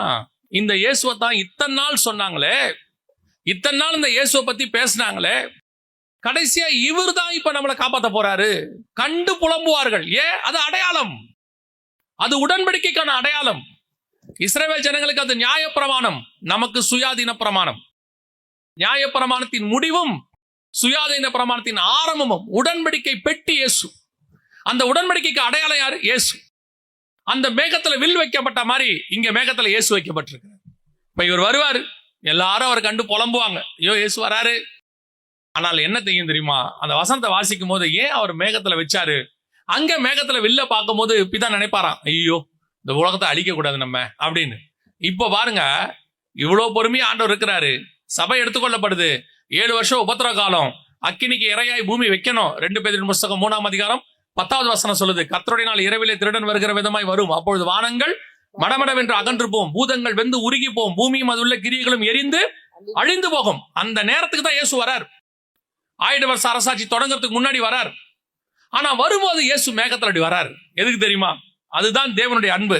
இந்த ஒரு வசனம் இருக்குல்ல, அவர் இவ்வளவாய் உலகத்தில் அன்பு கூர்ந்தார், தம்முடைய ஒரே பேரான குமாரனை தந்தருளி இவ்வளவாய் உலகத்தில் அன்பு கூர்ந்தார் இருக்குல்ல. இது மாறவே மாறாது. பிதா கிட்ட எப்பவுமே மாறாது. ஃபர்ஸ்ட் வரும்போது மாறல. முதல்ல இயேசு வரும்போது அனுப்புறாரு, இந்த இஸ்ரவேல் ஜனங்களை காப்பாத்தலாம், சகல ஜனங்களை காப்பாத்தலாம், அன்பு கூர்ந்து தம்முடைய ஒரே பேரான குமாரனை தந்தருளி. அதுக்கப்புறம் பார்த்தாரு சபகாலம். கடைசியா இயேசுவை வச்சு நம்மளை மீட்டு ரத்தத்தை கொடுத்து மீட்டு எடுத்து எல்லாம் முடிச்சிட்டார். இப்ப கடைசியா 1000 வருஷ அரசாட்சிக்கு முன்னாடி பூமி எரிக்கணும். பூமி எப்படி ஜலப்பிரளயத்துல வந்துச்சோ அதே மாதிரி அக்கினி பிரளயம் எல்லாம் வரணும். ஆனா அதுக்கு முன்னாடி மேகத்துல இயேசு வராரு. ஏன் தெரியுமா? அந்த இயேசு வரும்போது இயேசுவால அந்த இடத்துல ஒன்னே ஒண்ணுதான் செய்ய முடியும், அந்த உடன்படிக்கையின் அடையாளத்தை காட்ட முடியும். பிதா என்ன செய்வாராம்? இந்த இயேசுவை வச்சு அந்த நியாய தீர்ப்புல கூட கொஞ்சம் இரக்கமா இருப்பாராம். வாசிங்க, யாக்கோபின் புஸ்தகம் 2ஆம் அதிகாரம் 13வது வசனம் வாசி. ஏனென்றால் இரக்கம் செய்யாதவனுக்கு இரக்கமில்லாத நியாய தீர்ப்பு கிடைக்கும். இரக்கம் செய்யாதவனுக்கு இரக்கமில்லாத நியாய தீர்ப்பு கிடைக்கும். நியாய தீர்ப்புக்கு முன்பாக இரக்கம் மேன்மை பாராட்டும். நியாய தீர்ப்புக்கு முன்பாக இரக்கம் மேன்மை பாராட்டும். இப்ப இயேசு பகிரங்கமா வரும்போது நியாய தீர்ப்பு வருது. பூமியானது அக்கினிக்கு இரையாய் வைக்கப்பட்டிருக்கிறது. எல்லாம் தண்ணியில கழுவிட்டு எப்படி நோவாவை திருப்பி கொண்டாந்து பூமியில பலிகி பெருக பண்ணி அவன் கையில கையளிக்கப்பட்டு இவ எல்லாத்துமே உனக்கு அதிகாரம் கொடுக்கிறேன் அப்படின்னு சொன்னாரோ, அதே மாதிரி இயேசு கிறிஸ்துவின் கையில 1000 வருஷ அரசாட்சி கொடுக்க போறாரு. அப்பதான் இயேசு அதுக்குதான் வராரு. அப்போ அவருடைய முகத்தின் பிரசனத்துல இதெல்லாம் நடக்கும். இதெல்லாம் எங்க இருக்கு? வெளிப்படுத்தின விசேஷத்துல இருக்கு, நடக்கும். ஆனா அந்த நேரத்துல மேகத்துல அப்படி இயேசு அவரோட அடையாளம் தோன்றும். எதுங்க மேகத்துல அடையாளம்? வானத்துல அவருடைய அடையாளம் என்னங்க? வில்லு. வில்லு என்பது என்ன? உடன்படிக்கைக்கான அடையாளம். மனஸ்தாபப்படுவார். அப்ப இயேசு கூட்டு வருவார் கடைசியா. இந்த இயேசு ஒரு ஓமை இருக்கு தெரியுமா? பிதா சொல்லுவாரு, இது எதுக்கு வேஸ்டா இருக்கு, எல்லாத்தையும் அழிச்சு போடு அப்படின்னு. உடனே அந்த தோட்டக்காரர் சொல்லுவாரு எஜமான பார்த்து, இன்னும் ஒரு விஷயம் அது இருக்கட்டும், இன்னும் 1 வருஷம் என்ன செய்யுங்க, அது இருக்கட்டும், அதை கொத்தி எரு போடுவோம். இந்த வருஷம் கனி கொடுத்தால் சரி, இல்லாவிட்டால் அதை வெட்டி அக்கினியில் போடலாம். இப்ப இயேசு முதலாவது இஸ்ரவேல் ஜனங்களுக்கு நியாயப்பிரமாணத்துல வந்தாரு. அவங்க கீழ்படியில அவங்க புறம்பே சிலுவையில் அரைஞ்சிட்டாங்க. இப்ப அடுத்து நமக்கு சரி இவனுங்க இருக்கானுங்க, இவங்களுக்கு ரத்தமும் சதையும் கொடுக்குறேன், அப்பமும் மாம்சமும் இருக்கு, அப்பமும் ரத்தமும் இருக்கு, திராட்சை ரசமும் இவங்க இருக்கட்டும். இப்ப 2000 வருஷம் இப்ப கடைசியா முடிஞ்சிருச்சு. இப்ப இயேசு வராரு. வரும்போது பூமியானது சீர்கேடும் கொடுமையினால் இருக்கு, இதை அழிக்கணும் அப்படின்னு வரும்போது இயேசு சொல்வாரு, இன்னும் ஒரு விஷயம் இருக்கு, இன்னும் ஒரு 1000 வருஷம் பார்ப்போம், நான் ஆளுகை செய்யறேன், 1000 வருஷம் அரசாட்சி நான் பண்றேன், கொத்தி எரு போடுறேன், அவர்களை இரும்பு கொளால் ஆளுகை செய்யறேன், நான் என்ன செய்யறேன், அவர்கள் ஒரு 1000 வருஷம் பார்ப்போம், இல்லாவிட்டால் அதுக்கு பின்னாடி எரிச்சிடலாம். அதான் அந்த ஓமையினுடையதான தீர்க்க தரிசனம் நிறைவேறுதல். இப்ப யோசிச்சு பாருங்க, இவ்வளோ அழிக்க வந்த தேவன் பூமியில உள்ள எல்லாரும் பார்க்கறான். பார்க்கும்போது அவனுக்காக கர்த்தர் அந்த உடன்படிக்கையை நினைவு கூர்றாரு. இன்னும் ஒரு விசை, இன்னும் ஒரு சான்ஸ் கொடுத்து பார்ப்போமே. இந்த பூமி நம்ம உண்டாக்குனது, அவர் உண்டாக்குனது. இருக்கிறதுலே ரொம்ப கஷ்டமான வேலை என்ன தெரியுமா? நாம கட்டினதை நாமளே இடிக்கிறது, நாம உருவாக்குனதை நாமளே இடிக்கிறது ரொம்ப கஷ்டமான வேலை. பல நேரங்கள்ல அது நம்ம ரொம்ப பெயின் கொடுக்கும், வலி கொடுக்கும். பாருங்களேன், சில சூழ்நிலைகள்ல நாம ஒன்று ரொம்ப ஆசைப்பட்டு வச்சிருப்போம், வேற வழியே இல்லாம அதை என்ன பண்ண வேண்டியிருக்கும், அதை விட வேண்டியிருக்கும். சிலர்லாம் பாத்தீங்கன்னா ஒரு நினைவா செயின் வச்சிருப்பாங்க, அது வச்சிருப்பாங்க, ஏதோ ஒரு சூழ்நிலையில அதை விற்க வேண்டி வரும். எல்லாத்தையும் கொடுப்பாங்க, அந்த ஒண்ணு மட்டும் கொடுக்குறவங்களுக்கு என்ன வராது, மனசு வர. சொல்லுவாங்க, இது எங்க அப்பா எனக்கு கொடுத்தது. இது சிலர்லாம் வீட்டுல அந்த மாதிரி மொமெண்டம் வச்சிருப்பாங்க, அதை மட்டும் கொடுக்கறதுக்கு மனசு வலிக்கும். அந்த மாதிரி கர்த்தர் நமக்கென்று பார்த்து பார்த்து உருவாக்குனது இந்த பூமி, மனுஷனுக்காக உண்டாக்குனது. ஒரு நாள் அவரே அதை அழிக்க போகிறார். அழிக்கிறதுக்கு முன்னாடி லாஸ்ட் சான்ஸ் ஒன்று கேட்பாராம், இன்னும் ஒரு விஷயம் அது இருக்கட்டும், நான் கொத்தி எரு போட்டு பார்க்கறேன், நான் இரும்பு கொளால் ஆளுகை செய்யறேன், அதுக்கப்புறமும் அது கனி கொடுக்காவிட்டால் சரி, அதை நாம் வெட்டுண்டு அக்கினியில் போடப்படும். அதே மாதிரிதான் கர்த்தர் பல நேரங்களில உங்களுக்கும் எனக்கும் ஒரு சான்ஸ் கொடுக்கிறார். பல நேரங்களில் நாம் அந்த சூழ்நிலைக்கு வந்துட்டோம், லாஸ்ட் மினிட்டுக்கு வந்துட்டோம். ஆனா தேவன் பார்க்கிறார், இன்னும் ஒரு விஷயம் இருக்கட்டும். எனக்கு ரொம்ப பிடிச்ச ஒரு காரியம் என்னன்னா, சிம்சோனை பத்தி சகோதரன் பேசினாரு. விசுவாச வீரர்கள் பட்டியல் இருக்கு, எபிரேயர் 11 இருக்கு. நீங்க போய் பாருங்க, அந்த எபிரேயர் 11 உள்ள விசுவாச வீரர்கள் பட்டியல்ல 32வது வசனத்துல சிம்சோனுடைய பேரும் இருக்கும். பின்னும் நான் என்ன சொல்லுவேன், கிதியோன், பாராக், சிம்சோன், யெப்தா. யார் பேர் இருக்கு அங்க? சிம்சோன் பேர் இருக்கு பாருங்க, சிம்சோனுடைய பேர் அங்க இருக்கு. எத்தனையோ பேருக்கு, ஏன் சாலமோன் பேர் கூட அங்க இல்ல. சாலமோன் பேர் இல்ல, ஆனா சிம்சோன் பேர் இருக்கு. என்ன அர்த்தம் நீங்க நினைக்கிறீங்க? எனக்கு அந்த சிம்சோன் பண்ண ஜெபம் என் வாழ்க்கையில பல நேரத்துல எனக்கு யூஸ் ஆயிருக்கு. சிம்சோன் ஒரு வார்த்தை ஜெபம் பண்ணுவார் லாஸ்டா, என்ன சொல்லுவார் தெரியுமா? இந்த ஒரு விஷயம் எனக்கு இறங்கும், ஒரே ஒரு சான்ஸ் கொடுங்க ஆண்டவரே. கடைசியா இதுவரைக்கும் நான் பண்ணதெல்லாம் தப்பு, எல்லாம் போச்சு, முடிஞ்சிருச்சு. இப்ப கண்ணு போச்சு, குருடாயாச்சு, விலங்கு போட்டாங்க, கோமாளி மாதிரி ஆயிட்டேன். சூப்பர் ஹீரோ அவன், ஆக்சுவலா சூப்பர் ஹீரோ, அவ்வளவு பெரிய ஹீரோவா இருந்தவன் இன்னைக்கு எப்படி ஆயிட்டேன், கோமாளி மாதிரி ஆயிட்டேன். எல்லாம் போனது போட்டாண்டவரை, லைஃப் போச்சு. ஒரே ஒரு சான்ஸ் எனக்கு கொடுங்க. என்னாலதான் இவ்வளவு பிரச்சனை. இந்த பெலிஸ்தர்கிட்ட இஸ்ரவேலை நான் தான் ஒப்படைச்சிட்டேன். நான் ஒழுங்கா இருந்தா இஸ்ரவேலை மீட்டு இருக்கலாம். என்ன நியாயாதிபதியா நீங்க வச்சீங்க, நான் மிஸ்டேக் பண்ணிட்டேன். எனக்கு ஒரு சான்ஸ் கொடுங்க ஆண்டவரே. அது ரொம்ப பவர்ஃபுல் பிரேயர், பவர்ஃபுல் பிரேயர். நம்ம வாழ்க்கையில பல நேரத்துல, என் வாழ்க்கையில பல நேரத்துல அந்த ஒரு சான்ஸ் கொடுங்க ஆண்டவரே. பல நேரத்துல கர்த்தர் எனக்கு உதவி செஞ்சிருக்கிறார். எத்தனையோ தடவை விழும்போதெல்லாம் ஆண்டவர்கிட்ட கேட்பேன், ஒரே ஒரு சான்ஸ் கொடுங்க, என்னை எப்படியாவது நான் மேல வந்துடணும். ஏன்னா 18 வயசுல இயேசு ஏத்துக்கிட்டேன்னா, அப்படி இப்போ வரைக்கும் அந்த வாலிப பிராயத்தை கிராஸ் பண்ணி வர்றதுக்குள்ள ரொம்ப கஷ்டம். காலேஜ் ஃபர்ஸ்ட் இயர்ல ஆண்டவர் ஏத்துக்கிட்டேன். நான் ஒன்றும் பயங்கர சக்சஸ்ஃபுல்லான ஆவிக்குரியவன்லாம் கிடையாது. பல நேரங்களிலே பல தடுமாற்றங்கள், பல வீழ்ச்சி. நான்லாம் இன்னைக்கு ஒரு ஊழியக்காரன். அதனால தான் நான் எப்பவும் சொல்லுவேன், நான் ஒரு ஊழியக்காரனா இருக்கிறேன்னா யார் வேணாலும் ஊழியக்காரனா மாறலாம். ஏன்னா அவ்வளோ பலகீனமானவன், அவ்வளோ வீழ்ச்சி வாழ்க்கையில. எப்பவும் ஆண்டவர்கிட்ட இது மட்டும் தான் கேட்பேன், எனக்கு ஒரே ஒரு சான்ஸ் கொடுங்க ஆண்டவரே. அந்த சிம்சோன் பண்ண ஜெபம் கர்த்தர் அந்த இடத்தில் இரக்கம் பாராட்டுவார். அதுதான் மேகத்தின் மேல் இயேசு வருதல். லாஸ்ட் மினிட் எரிக்கிற இடத்துக்கு வந்தாச்சு, பூமி அக்கினிக்கு மாத்தணும். இதுக்கப்புறம் இந்த பூமி வேணாம். ஆனா அந்த ஒரு இடத்துல சான்ஸ் எடுப்பார் ஆண்டவரே. இந்த ஒரு விசை இந்த மரம் இருக்கட்டும், இந்த ஒரு வருஷம் இந்த மரம் இருக்கட்டும், அதுக்கப்புறம் எரிச்சு போட்டுடலாம். அதே ஆண்டவர் தான் உங்களுக்கும் எனக்கும் அந்த சான்ஸ் கொடுக்கிறார். பல நேரங்களில துணிகரமாய் மீறுதல், கர்த்தர் சொல்லியும் கேட்காதிருதல். கர்த்தர் என்ன சொன்னாலும் ஒரு குரூப் கேட்காது, அவங்க செய்யறதா சரி. சுயநீதிக்காரங்க இவங்க எல்லாரும். இவங்க யாரோட என்ன பண்ணுவாங்கன்னா மத்தவங்க கூட கம்பேர் பண்ணிப்பாங்க. அவங்களுக்கு நான் பரவாயில்ல, இவனுக்கு நான் பரவாயில்ல. கர்த்தர் சொல்வார், நீ கம்பேர் பண்ணுன்னு சொன்னா என்னோட கம்பேர் பண்ணு, நான் பரிசுத்தரா இருப்பது போல நீங்கள் நீ ஏன் இன்னொருத்தரோட கம்பேர் பண்ற? இன்னொரு விசுவாசியோட, இன்னொரு ஆவிக்குரியவனோட, இன்னொரு சபையோட நீங்க கம்பேர் பண்ண வேண்டிய அவசியமே கிடையாது. எப்பவுமே நம்ம எப்படி கம்பேர் பண்ணிப்போம் தெரியுமா? அப்பா அம்மா பையனை பார்த்து கம்பேர் பண்ணும்போது என்ன சொல்லுவாங்க? படிக்கலனா அவனை பாரு, அவன் 90 மார்க் எடுத்திருக்கான் அப்படிம்பாங்க. பையன் எப்பவுமே கம்பேர் எப்படி தான் பண்ணுவான்? எல்லாருமே 35, நான் தான் 37மா. அவன் கம்பேரிசன் யாரோட இருக்கும்? ஃபெயில் ஆகிறவங்களோட இருக்கும். அப்பா அம்மாவோட கம்பேரிசன் யார் மேல இருக்கும்? நல்லா பாஸ் ஆகிறவன் மேல இருக்கும். தேவனுடைய கம்பேரிசன் எப்பவுமே அவரோட. அவர் சொல்றாரு, நான் பரிசுத்தராய் இருப்பது போல குமாரனின் சாயலுக்கு ஒப்பாய் இருக்கும்படி நானும் பிதா ஒன்றாய் இருக்கிறது போல நீங்களும் நானும் ஒன்றாய் இருக்கும்படி. கர்த்தர் எப்பவுமே நம்மளை அவரோட கம்பேர் பண்றாரு. நம்ம கிட்ட இருக்க பிரச்சனை என்ன? நம்ம சுத்தி இருக்கிறவங்க, அதுலயும் கொஞ்சம் பலகீனமானவங்க, அவனை பார்த்து இவன் சொல்லுவான், அவன்லாம் வேஸ்ட், அவனுக்கு அதாவது இவனுக்கு என்னன்னா அவனை விட நான் பரவாயில்ல அப்படிங்கிற ஒரு எண்ணம், அந்த சகோதரியை விட நான் பரவாயில்ல அப்படின்னு ஒரு எண்ணம் சர்ச்சுக்குள்ள இருக்கும். அந்த பாகுபாடு, அந்த ஏற்றத்தாழ்வு. ஆண்டவர் சொல்றாரு, இவனுக்கு ஒரே ஒரு சான்ஸ் கொடுக்குறேன், இன்னும் ஒரு சான்ஸ் நான் உனக்கு தரேன், ரெடி ஆயிக்கோ, கொத்தி எருவோடு, நானே எல்லாம் செய்யறேன், நீ கனி கொடுத்தால் சரி. ஆண்டவர் அந்த கனியை எதிர்பார்க்கறதுக்கு இன்னும் ஒரு சான்ஸ் உனக்கு தரார். அந்த மேகத்தின் மேல அவர் அடுத்து வரப்போறது எதுக்கு தெரியுமா? Last chance. இயேசு மேகத்தின் மேல வந்துட்டாருன்னா பூமிக்கு அதான் லாஸ்ட் சான்ஸ் அர்த்தம். அதுக்கு மேல நோ மோர் சான்ஸ். பூமியானது அதுக்கப்புறம் ஒரே ஒரு வழி தான் இருக்கும், 1000 வருஷ அரசாட்சி. அதுக்கு பிறகு இந்த பூமி அழிஞ்சு போயிடும். பழைய வானம் பழைய பூமியும் ஒளிந்து போயிற்று.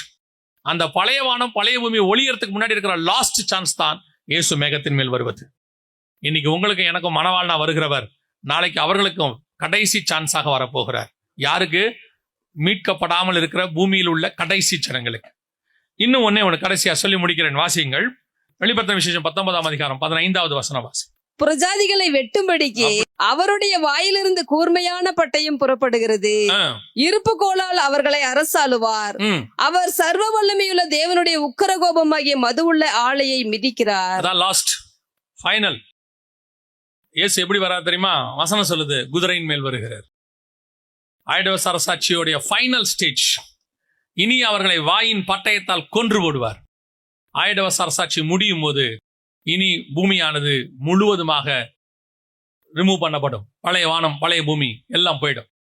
இயேசு 4 முறை பூமிக்கு மேலாக நமக்கு, அதாவது நிறைய தடவை வந்திருக்கிறாரு, 4 விதமா வர்றார். முதலாவது யூதர்களுக்கு கழுதின் மேல, மரியின் மேலும் மரியின் குட்டியின் மேலும் ராஜாவாக வந்தார். நமக்கு 2வது மணவாளனாக வனாந்திரத்தில் வருகிறார். தூப ஸ்தம்பத்தை போல வெள்ளை போலத்தினாலும் கந்தர்வங்களினாலும் தூப வர்க்கத்தினாலும் வருகிறார். 3வது மேகத்தின் மேல் கடைசி இறக்கம், உடன்படிக்கை, ஒரு வில்லை மேகத்தில் வைத்தது போல.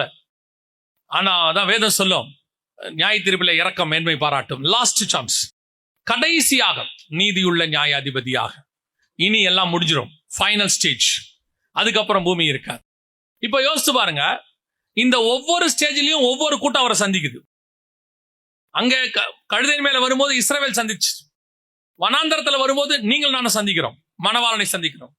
அடுத்து மேகத்தின் மேல் வரும்போது பூமியில் உள்ள ஜனங்கள் சந்திப்பார்கள். கடைசியாய் அவர் குதிரை மேல வரும்போது அவர் வாயிலிருந்து கருக்குள்ள பட்டயம் புறப்படும். அப்பொழுது கடைசியா பூமியில் இருக்கிற அத்தனை பேரும் வெட்டப்படுவார்கள், ஆலையிலே மிதிக்கப்படும். அதான் நியாய தீர்ப்பு. அதுக்கப்புறம் எதுவுமே இருக்காது.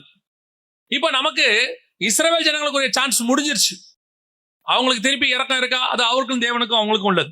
ஆனா உங்களுக்கும் எனக்கு இப்ப 2வது சான்ஸ் இருக்கு. 2வதாக வர்றது, மணவாளனாக வரப்போகிறார். நாம் சந்திக்கும்படி போக போறோம். எப்படி ரெபேக்கா போய் வழியில் அவரை பார்த்து கேட்டாங்களோ, வெளியிலே அவரை சந்தித்து, அதே மாதிரி நாம் இந்த பூமியை விட்டு வெளியே போய் மத்திய ஆகாயத்துல எடுத்துக்கொள்ளப்பட்டு அங்கே போய் சந்திக்க போகிறோம்.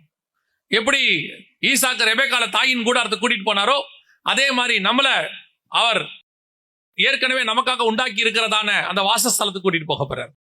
அதுக்கு அப்புறம் மீண்டுமாக 1000 வருஷ அரசாட்சிக்கு இயேசு வருவார்.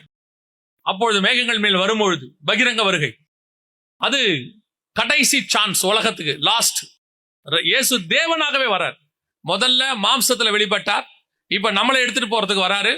அதுக்கப்புறம் தேவனாகவே பூமிக்கு வர போறார். பரலோகத்துல நிறைய பேர் சொல்றான்ல, எங்க கடவுளை காட்டு, கடவுளை காட்டு. அதுதான் கடவுளாகவே வர போறது. மனுஷனாக வந்தது ஒரு காலம், மணவாளனாக மணவாட்டி சந்திக்க போறது ஒரு காலம். ஒரு நாள் வரும், தேவனாகவே வருவார். அவர்கள் ஆசைப்படுற கடவுளை காட்டுனால கடவுள் வருவார். 1000 வருஷ அரசாட்சி செய்வார். முடிவிலே அவருடைய ஆக்ரோஷம், கோபம். இதுவரைக்கும் சாந்த குணமாய் பார்த்த இயேசுவை கோபமா பார்ப்பாங்க. பழைய ஏற்பாடா இருக்கட்டும், புதிய ஏற்பாடா இருக்கட்டும், வேதத்துல பாத்தீங்கன்னா நீங்களும் நானும் இயேசுவை தப்பா புரிஞ்சுக்கிட்டு இருக்கிறோம். தப்பானா ஒரு பார்ட்ஸ் மட்டும் புரிஞ்சுக்கிட்டு இருக்கிறோம். ரொம்ப சாந்த குணம் உள்ளவரு, உண்மைதான். சாந்த குணம் உள்ளவராய் மரியின் மேலும் மரியின் குட்டியின் மேலும் வரார், உண்மைதான். ஆனா அது முடிஞ்சிருச்சு. இப்ப அவரு எப்படி வர போறாருன்னா, நீதி உள்ள நியாயாதிபதியாக, நியாயம் தீர்க்கிறவராக, வாயிலிருந்து கருக்குள்ள பட்டயம் புறப்படுவதாக, வெட்டப்பட்டு ஆலையில மிதிக்கப்படுகிறது போல. நீங்க இயேசுவின் கோபத்தை பார்த்தது கிடையாது. சங்கீதம் 2 சொல்லுது, குமாரன் கோபம் கொள்ளாமலும் வழியிலே நீங்கள் அழியாமலும் இருக்கும்படி. வெளிப்படுத்தல் 6 சொல்லுது, 15 முதல் 17 வசனத்துல இந்த வசனம் சொல்லுது, சிங்காசனத்திற்கு முன்பாகவும் ஆட்டுக்குட்டியானவருடைய கோபத்திற்கும் எங்களை மறைத்துக் கொள்ளும். சிங்காசனத்து மேல் வீற்றிருக்கிறது பிதா. அவரை பத்தி சொல்லும் போது சிங்காசனத்தில் வீற்றிருக்கிறவருக்கும் ஆட்டுக்குட்டியானவருடைய கோபத்திற்கும் எங்களை மறைத்துக் கொள்ளுங்க. அப்ப இயேசுடைய கோபம் ஆக்ரோஷமானது, சகிக்க முடியாது. பூமி அவருடைய முகத்தின் பிரசன்னத்தினால் அழிய போது. அவர் வாயிலிருந்து கருக்குள்ள பட்டயம் புறப்படும். இதுவே ரட்சணிய நாள். இப்ப கர்த்தர் நமக்கு அந்த வாய்ப்பை கொடுத்திருக்கிறார். மணவாளனாக, மணவாளனா இருக்கும் போதே அவரோடு கூட கையை பிடிச்சிட்டு உள்ள போயிட்டா நல்லது. இதுக்கு அப்புறம் அடுத்து வரப்போறது எல்லாமே இரும்பு கோல் ஆட்சி, நியாய தீர்ப்பு. அதிலிருந்து மீட்பதற்காக தான் இது உங்களுக்கு எனக்கு கொடுக்கப்படுகிற வாய்ப்பு. இன்னைக்கு சபைக்குள்ள உட்காந்துக்கிட்டு அந்த மணவாளனை சந்திக்க ஆயத்தப்படாம இருக்கிற குரூப்புக்கு தான் கர்த்தர் சொல்றாரு, உன் ராஜா வெகு சீக்கிரத்தில் வரப்போகிறார். அவருக்காக காத்திருக்கிற மணவாட்டி, ஆவியும் மணவாட்டியும் வா என்பாராக, கேட்கிறவனும் வா என்பானாக. சோ மணவாளன் சீக்கிரம் வருகிற காலம் சமீபமாயிற்று. இது நமக்கான காலம், மணவாளன் மணவாட்டிக்கான காலம். இஸ்ரவேலுக்கான ராஜா காலம் முடிஞ்சிருச்சு. இது அதுக்கப்புறம் 1000 வருஷ அரசாட்சி இருக்கு. இது மணவாளன் மணவாட்டிக்கான காலம். இந்த காலத்தை நம்ம மிஸ் பண்ணோம்னா அடுத்து இரும்பு கோல் தான், பகிரங்க வருகை, இரும்பு கோல் ஆட்சி. அதுக்கப்புறம் வாயிலிருந்து கருக்குள்ள பட்டயம். யோசிச்சு பாருங்க, முன்னாடி அவங்களுக்கு ராஜா, நமக்கு மணவாளன். இனி வரப்போறதெல்லாம் நியாய தீர்ப்பு. அதுல இருந்து தப்பிக்கிறதுக்கு தான் ஆண்டவர் சபையை வச்சு, உங்களை சபைக்குள்ள கொண்டு வந்து உட்கார வச்சு இந்த சத்தியத்தெல்லாம் சொல்லி கொடுக்குறாரு. வெறும் சபை ஆசீர்வாதத்துக்கான இடம், உலகத்துல வீடு கட்டுறதுக்கு பணம் சம்பாதிக்கிறதுக்கான இடம் இல்ல. நான் மணவாளனை சந்திக்க ஆயத்தம் பண்ணுகிற இடம். உங்களை கொண்டு போய் எப்படி கல்யாணத்துக்கு முன்னாடி பியூட்டி பார்லர்ல விடுறாங்களோ அதே மாதிரி பரிசுத்த அலங்காரத்துக்காக கர்த்தர் கொண்டு சர்ச்சில் விட்டு வச்சிருக்கிறாரு உங்களை. இங்க உங்களை உருவாக்கி அந்த மணவாளனுக்கு ஏற்ற மாதிரி மாத்துவாங்க. எஸ்தரை ராஜாவுக்கு ஏற்ற மாதிரி மாத்தின மாதிரி, ரெபேக்கால் ஈசாக்கு ஏற்ற மாதிரி மாறின மாதிரி உங்களையும் என்னையும் பரலோகத்தில் உள்ள தேவனுக்கு ஏற்ற மாதிரி கர்த்தர் மாத்த போகிறார். அல்லேலூயா. அந்த ராஜாவை சந்திப்பதற்கு நமக்கு லாஸ்ட் சான்ஸ். அதுக்கப்புறம் அந்த மணவாளன் அதுக்கப்புறம் எப்படி வருவார் என்றால் இரும்பு கோலோட கூட வரப்போகிறார். அது நமக்கு வேணாம், சகிக்க முடியாது, அவர் கோபத்தை பார்க்க முடியாது. இதுவே நமக்கு நல்ல சாதகமான சூழ்நிலை. இந்த சான்ஸை மிஸ் பண்ணக்கூடாது. ஒவ்வொரு நாளும் காத்திருங்க. ஆண்டவராக இயேசு கிறிஸ்து வெகு சீக்கிரத்தில் வரப்போகிறார். அல்லேலூயா. நாம் ஜெபிக்க போகிறோம். எந்திரிக்கலாமா தேவ சமூகத்துல? நாம் ஜெபிப்போம். நன்றி ஆவியானவரே, நீர் ஒவ்வொருத்தருக்கும் உம்மை ஒவ்வொரு விதமாய் வெளிப்படுத்துகிறீரப்பா. இஸ்ரவேலுக்கு நீர் வரும்பொழுது அவர்கள், இவர் யார்? இப்படி கழுத குட்டியின் மேல ஏறி எருசலேம் கொள்ள வராரே, இவர் யார்? யோவான் ஸ்நானத்துல வரும்போது அவன் சொன்னான், இவர் உலகத்தின் பாவத்தை சுமந்திருக்கிற தேவாட்டுக்குட்டி. இன்னும் இயேசுவை சரியாய் புரிந்து கொள்ளாத ஒரு கூட்டம் இருக்கு. அவர் முதலாவது ராஜாவாக வந்தபோது அவரை தீர்க்கதரிசியாய் பார்த்தார்கள். இப்பொழுது இயேசு மணவாளனாய் வருகிறார். ஆனா இன்னைக்கு ஒரு கூட்டம் ராஜாவா பார்த்துக்கிட்டு. அப்ப இயேசு தீர்க்கதரிசி இல்லையா? இருக்கார், தீர்க்க தரிசனமும் சொன்னார். ஆனால் இஸ்ரவேலுக்கு அவர் ராஜா. அதே மாதிரி இப்ப இயேசு ராஜா இல்லையா? ராஜா தான். ஆனா உங்களுக்கும் எனக்கும் அவர் மணவாளன். நீங்களும் நானும் பார்க்க வேண்டியது அந்த பார்வை. அந்த மணவாளனோட உட்கார்ந்து இருக்கிற மணவாட்டி, அந்த ராஜாவோட உட்கார்ந்து இருக்கிற ராஜஸ்திரீ, அதான் நமக்கு முக்கியம். அந்த உறவு, சபைய மணவாட்டின்னு தான் ஆண்டவர் திருப்பி திருப்பி சொல்றாரு புதிய ஏற்பாட்டுல. ஆனா அந்த மணவாட்டிக்குரிய குணாதிசயம் சபைக்கு இன்னைக்கு இருக்கா? மணவாளனை சந்திக்க ஆயத்தப்பட்ட மணவாட்டியா இருக்குதா? ரெபேக்கா ஆயத்தப்பட்டுக்கிட்டே வந்தாங்க பதாமரானில இருந்து. அதனாலதான் அவரை பார்த்த உடனே கேட்கிறாங்க, இந்த வருகிற அந்த மனிதன் யார்? இதுவரைக்கும் ஆவியா அந்த ஊழியக்காரன் சொல்லிட்டே வந்திருப்பான் ஒட்டகத்துல, எங்க எஜமா இப்படி இருப்பாரு, எங்க எஜமா அந்த மாதிரி இருப்பாரு, எங்க எஜமானுக்கு இதெல்லாம் பிடிக்கும், எங்க எஜமான் ஆபிரகாமுடைய ஒரே பையன், ஆபிரகாம் எல்லாத்தையும் எங்க எஜமானுக்கு தான் கொடுத்திருக்காரு, சகல அதிகாரம் அவர் கையில தான் இருக்கு, எங்க எஜமான் விதைக்கிறவரு, எல்லாம் சொல்லிட்டே வருவான். எல்லாம் கேட்டு கேட்டு கேட்டு கற்பனையில சீக்கிரத்துல நான் அவரை பார்க்க போறேன் அப்படிங்கிற ஆவல்ல ரெபெக்கா வந்திருப்பாங்க. தூரத்துல பார்த்த உடனே அந்த ஊழியக்காரனை பார்த்து கேட்கிறாங்க, வெளியிலே வருகிற அந்த மனிதன் யார்? நீ சொன்ன எல்லாத்து மாதிரியே இருக்கிறாரு, அவர் யார்? அந்த ஊழியக்காரன் சொல்றான், அவர் தான் ஈசாக். அதே மாதிரி தான் இன்னைக்கு ஆவியானவர் சபைக்கு சொல்லிக்கிட்டே இருக்கிறாரு. பரலோகத்துல நீங்கள் நானும் போற இடம் எப்படி இருக்கும், நம்ம மணவாளன் எப்படி இருப்பாரு, அங்கே நமக்கு என்ன வச்சிருக்கிறாரு, உன்னதங்களில் உள்ள துரைத்தனம் என்ன, அதிகாரம் என்ன, நமக்கு நியமிக்கப்பட்டவைகள் நம் கண்கள் காணவும் இல்லை, காதுகள் கேட்கவும் இல்லை, கற்பனையில் தோன்றவும் இல்லை. ஆனால் நமக்கோ ஆவியில ஊழியக்காரன் எப்படி ரெபெக்காட்ட சொல்லிட்டே வந்தானோ அதே மாதிரி ஆவியானவர் உங்களுக்கு எனக்கு அதை வெளிப்படுத்திக்கிட்டே வரார். நான் ஒரு நாள் போய் என் மணவாளனை பார்ப்பேன், ஒரு நாள் போய் என் மணவாளனோடு கூட நான் அங்கே இருப்பேன், அவரோடு கூட நான் நித்தியமாய் வாசம் பண்ண போகிறேன். ரெபெக்கா எப்படி புறப்பட்டு வந்தாங்களோ அப்படி வரணும். எஸ்தரை ரெடி பண்ணும் போது வெள்ளை போலும் கசப்பு, 6 மாசம் வெள்ளைப்பழத்துல முக்கி எடுக்கிறாங்க. எதுக்கு இந்த கசப்பு? ஏகா சொல்லுவாரு, கொஞ்சம் பொறுத்துக்கோ, நீ படுற கஷ்டத்தை கொஞ்சம் பொறுத்துக்கோ, நீ ராஜாவை பார்க்க போற, ராஜாக்கு மட்டும் உன்னை பிடிச்சிருச்சு, அதுக்கப்புறம் நீ தான் இந்த 127 நாட்டுக்கு ராணி.